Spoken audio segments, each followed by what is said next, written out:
ہماری آج کی گفتگو کا موضوع ہے رحمت اللہ واسعہ، اللہ کی رحمت بہت وسیع ہے۔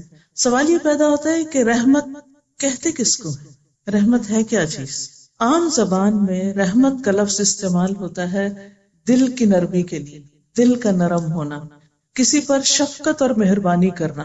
اللہ سبحانہ وتعالی کی رحمت کی جب بات ہوتی ہے تو اس کا معنی ہوتا ہے کہ اللہ تعالیٰ کی ایسی صفت جو بندوں کو فائدے اور ان کی بھلائی کی چیزیں پہنچانے کا تقاضا کرتی ہے، خواہ بندے کا دل اس کو پسند نہ بھی کرے اور خواہ وہ فائدے اس کو فائدے نظر نہ بھی آئے۔ اس کو آپ کس طرح سمجھ سکتے ہیں؟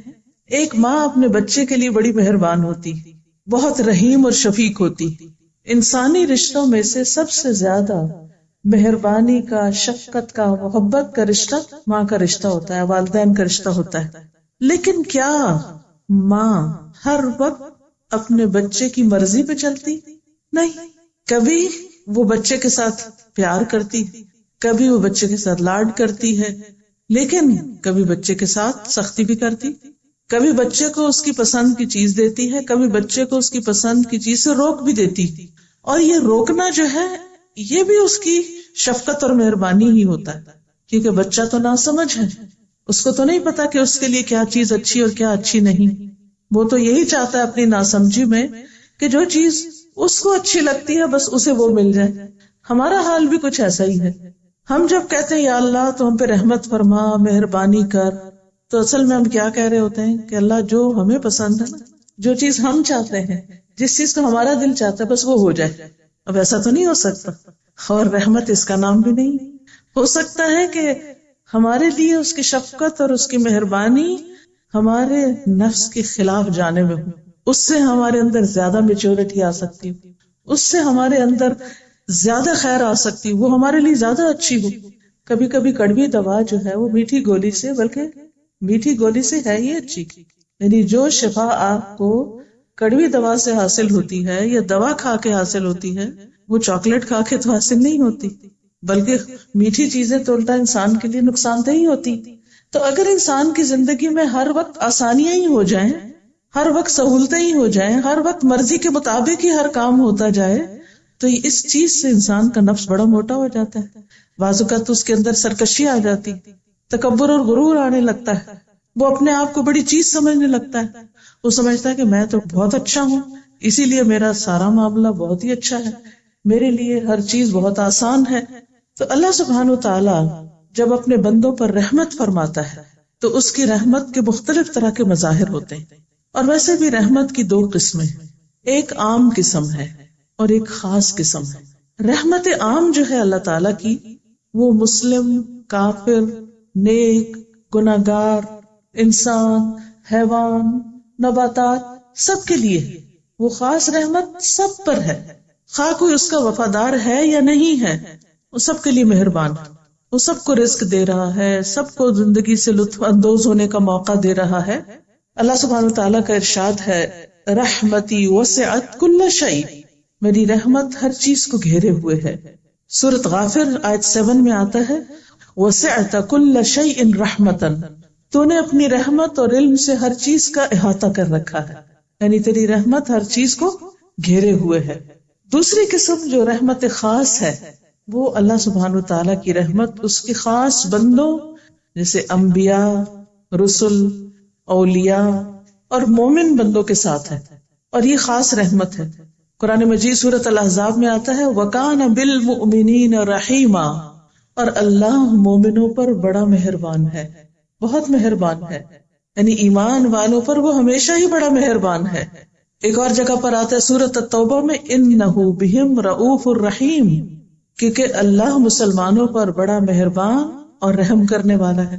لیکن آپ نے دیکھا ہوگا کہ انبیاء اور اولیاء اور مومنوں پر ہمیشہ اچھے حالات تو نہیں ہوتے، وہ تکلیفوں سے بھی گزرتے ہیں، ناپسندیدہ حالات سے بھی گزرتے ہیں، لیکن وہ آزمائشیں بھی ان پر ایک طرح سے اللہ کی رحمت ہی ہوتی ہے، کیونکہ ان کے ذریعے وہ ان کا حوصلہ بھی بلند کرتا ہے اور ان کے درجات بھی بلند کرتا ہے۔ بہت سی چیزیں انسان کو جو آسانی سے مل جاتی ہیں ان کی وہ قدر نہیں ہوتی، لیکن جس چیز کو انسان مشقت کے بعد حاصل کرتا ہے پھر اس کی قدر بھی اور طرح کی ہوتی ہے۔ بہرحال یہ یاد رہے کہ اللہ سبحانہ و تعالی کی رحمت ہر چیز کو گھیرے ہوئے ہے. وَرَحْمَتِي وَسِعَتْ كُلَّ شَيْءٍ.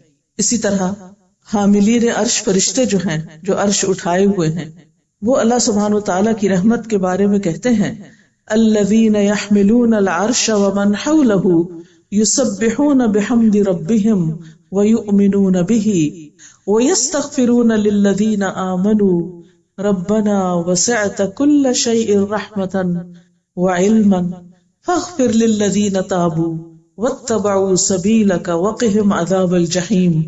جو فرشتے عرش اٹھائے ہوئے ہیں اور جو اس کے ارد گرد ہے، یعنی کچھ تو عرش اٹھائے ہوئے ہیں اور کچھ عرش کے گرد گھیرا ڈالے ہوئے ہیں، وہ سب اپنے پروردگار کی حمد کے ساتھ اس کی تسبیح کرتے ہیں اور اس پر ایمان رکھتے ہیں اور ایمان والوں کے لیے استغفار کرتے ہیں، بخشش کی دعائیں مانگتے ہیں. کیا کہتے ہیں؟ اے ہمارے رب، تو نے اپنی رحمت اور علم سے ہر چیز کا احاطہ کر رکھا ہے، لہٰذا جن لوگوں نے توبہ کی ہے اور تیری راہ کی پیروی کی ہے انہیں تو بخش دے اور دوزخ کے عذاب سے بچا لے. تو اس سے یہ پتہ چلتا ہے کہ فرشتے اللہ کی رحمت کا وسیلہ بنا کر ایمان والوں کے لیے استغفار کی اور رحمت کی دعائیں کرتے ہیں. اس سے ہمیں اندازہ ہوتا ہے کہ یہ ایمان جو ہے یہ بذات خود کتنی قیمتی چیز ہے. اللہ سبحانہ و تعالیٰ کی رحمت کے سلسلے میں ایک اور بات یاد رہے کہ اللہ سبحانہ و تعالیٰ نے رحمت کو اپنے لیے لازم کر رکھا ہے. سورۃ الانعام میں آتا ہے کتب ربکم علی نفسہ الرحمہ، تمہارے رب نے رحم کرنا اپنے اوپر لازم کر لیا. اس لیے ہمارے دل میں کبھی یہ خیال نہیں جانا چاہیے کہ میرے ساتھ بڑا ظلم ہوا ہے، یا اللہ سبحانہ و تعالیٰ مجھ پر رحم نہیں کر رہا، یا میرے ساتھ زیادتی ہو گئی ہے، یعنی کسی بھی تکلیف، دکھ یا مصیبت کے وقت. نہیں، اللہ اپنے بندوں پر نہایت مہربان ہے. حدیث مبارکہ میں آتا ہے رسول اللہ صلی اللہ علیہ وسلم نے فرمایا جب اللہ تعالیٰ مخلوق کو پیدا کر چکا تو اپنی کتاب یعنی لوح محفوظ میں جو اس کے پاس عرش پر موجود ہے اس نے لکھا کہ میری رحمت میرے غضب پر غالب ہے. یعنی جہاں اللہ تعالیٰ مہربان ہے وہاں اللہ تعالیٰ غضبناک بھی ہوتے ہیں، غلط کام کرنے والوں سے ناراض بھی ہوتے ہیں، لیکن اس کی رحمت اس کے غضب پر بھاری ہے، اس کی رحمت اس کے غضب سے زیادہ ہے. ایک اور حدیث سے ہمیں پتہ چلتا ہے کہ اللہ کی رحمتیں 100 ہیں، یعنی اللہ کی رحمت 100 درجوں میں ہے. ان میں سے ایک جنات، انسانوں، چوپایوں، کیڑوں مکوڑوں کے لیے نازل کی ہے اس نے، جس کی وجہ سے وہ ایک دوسرے پر شفقت اور مہربانی کرتے ہیں، رحم کرتے ہیں. اسی وجہ سے وحشی جانور اپنے بچے پہ شفقت کرتا ہے، یعنی مثال کے طور پر شیر جو دوسرے جانوروں کا شکار کرتا ہے لیکن اپنے بچے کو نہیں کھاتا، تو یہ بھی اللہ تعالیٰ کی ڈالی ہوئی اس رحمت کا نتیجہ ہے.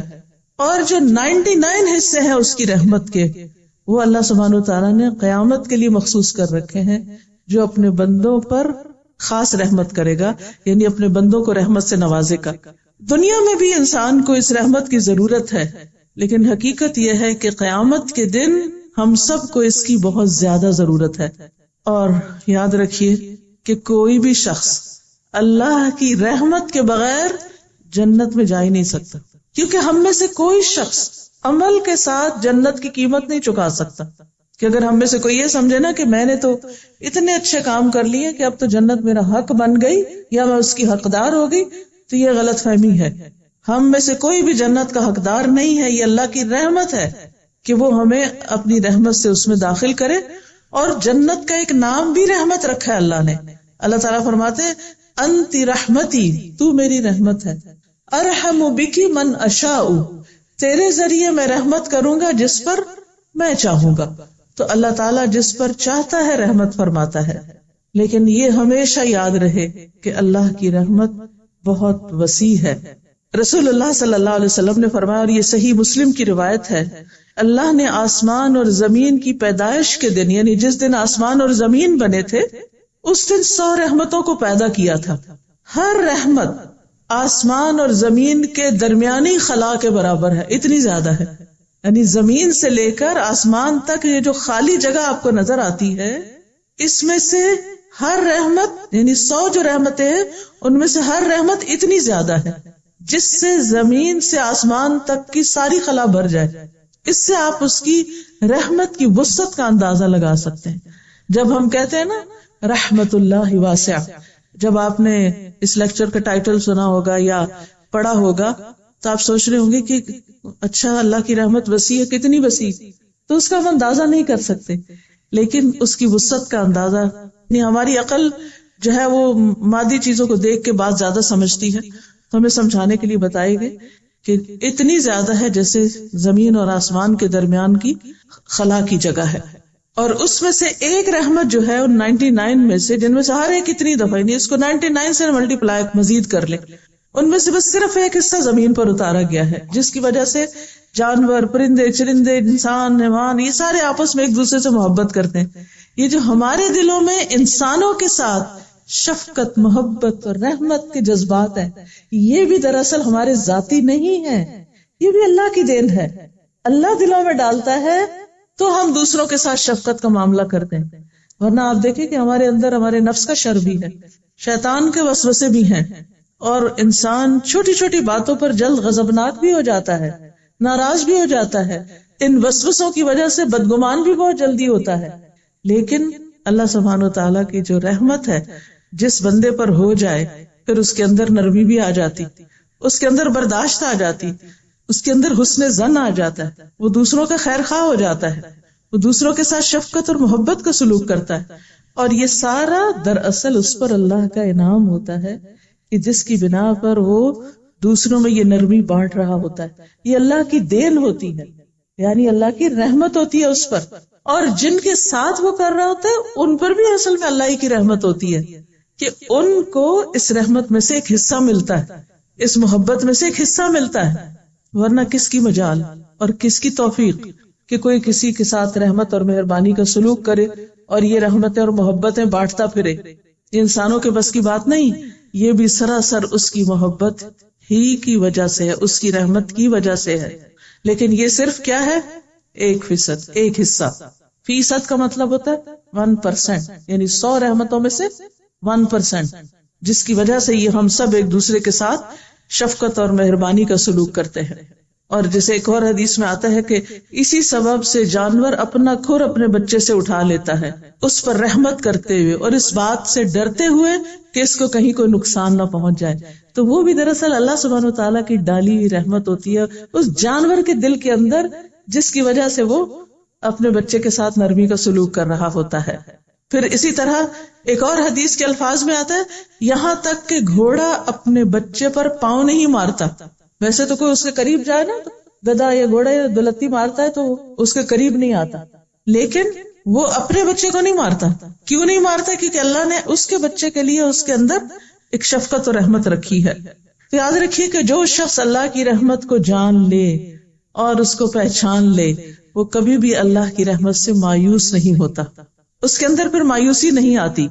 ابو ہریرہ کہتے ہیں کہ رسول اللہ صلی اللہ علیہ وسلم نے فرمایا اگر مومن کو یہ علم ہو جائے کہ اللہ کے پاس سزا کیا ہے تو کوئی شخص اس کی جنت کی امید نہ رکھے، اور اگر کافر کو یہ معلوم ہو جائے کہ اللہ کے پاس رحمت کس قدر ہے تو کوئی بھی اس کی جنت سے مایوس نہ ہو. اس سے بھی اندازہ لگایا جا سکتا ہے کہ اللہ کی رحمت اگر اس کو انسان پہچان لے تو انسان کے اندر کتنی خوشی بھر جائے. پھر اسی طرح یہ ہے کہ اللہ سبحانہ و تعالیٰ کی رحمت جو ہے وہ قیامت کے دن جو ہوگی وہ اللہ کے نافرمانوں پر بھی ہوگی. اسی وجہ سے ان کی بخشش ہوگی. رحمت نہ ہو تو بخشش ہی نہیں ہو سکتی. جب ہم کہتے ہیں یا اللہ تو رحم کر دینا، اس کا مطلب ہے کہ ہم قابل تو نہیں بخشش کے، یہ جنت کے، لیکن تو ہم پر رحم فرما دینا. اسی لیے جو شخص لا الہ الا اللہ کہہ دیتا ہے اور اللہ کو مان لیتا ہے، اگر اس کی ساری زندگی گناہوں میں گزرتی اور توبہ کیے بغیر مر جاتا ہے اور قیامت کے دن وہ جہنم میں چلا جاتا ہے، تو بھی جب اللہ تعالیٰ ان پر اپنی رحمت کا ارادہ کرے گا تو ان کو جہنم سے نکال لے گا اور انہیں جہنم میں بھی موت دے دے گا. پھر سفارش کرنے والے ان کی سفارش کریں گے اور وہ ہر آدمی اپنے دوستوں کو نکال کے لے جائے گا. یعنی جو نیک دوست جنت میں پہنچے ہوں گے وہ جہنم میں جانے والے اپنے دوستوں کو نکال لیں گے کہ جو جہنم کی تکلیف سے ایک طرح سے مر چکے ہوں گے. پھر اللہ سبحانہ و تعالیٰ ان لوگوں کو ایک خصوصی نہر میں، جس کا نام نہر حیا یا حیوان یا حیات یا نہر جنت ہوگا. یہ مختلف نام آتے ہیں اس نہر کے مختلف جگہوں پر. تو اس نہر میں وہ غسل کریں گے، اللہ ان کو اس میں ڈالے گا، اور ایسے اگ آئیں گے جیسے سیلاب کے بہاؤ میں دانا اگاتا ہے، یعنی دوبارہ سے ان کے جسم ایک طرح سے پیدا ہوں گے. ایک اور حدیث سے پتہ چلتا ہے کہ ان کے جسموں پر جلنے کے نشان پھر بھی ہوں گے. جو جنت میں جائیں گے تو لوگ پہچان جائیں گے اور ان کو جہنمیون کے نام سے پہچانیں گے کہ یہ وہ لوگ ہیں جو جہنم میں جانے کے بعد جنت میں پہنچے، لیکن اتنے گناہ کر کے سزا بھگت کے پھر بھی جو جنت میں جائیں گے تو اللہ کی رحمت سے ہی جائیں گے. ورنہ اگر اللہ تعالیٰ رحمت